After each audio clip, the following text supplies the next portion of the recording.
कल्पनार अंत घटी जहाँ आकलन करा जाउथला ताहा सत होईछि। हु बढ़ुवा सुना दर एबे रेकर्ड करिछि। आउ हजार दरिया नुहे सीधा 1 लाख टपिछि दर।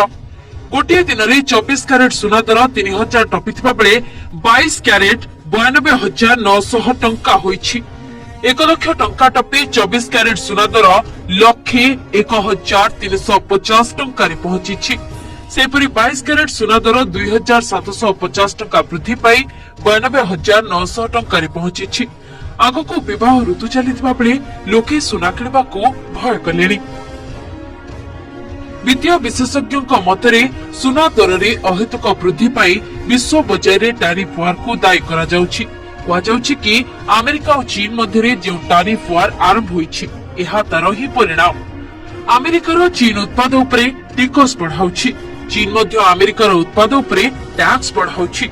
स्टॉक मार्केट रे अस्थिरता जोगु निवेशक माने स्टॉक मार्केट रे पुंजी निवेश करबा को आगभर हेउ नाहंती बरं सुनारे निवेश करबा को उचित माने करूछंती।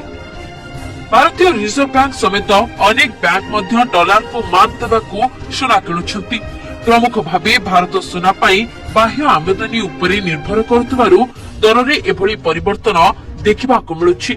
आगको मध्य देखिबा को मिलिबो बोली कुआ जाउछि।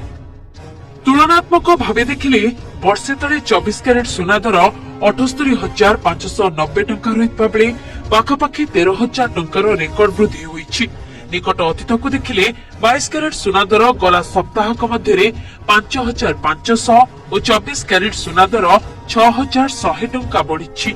आगको एही दर पुणी बढ़ी पारे बोली मध्य चर्चा हेउतबा बेले कोन कहउछंती ग्राहक और व्यवसायी।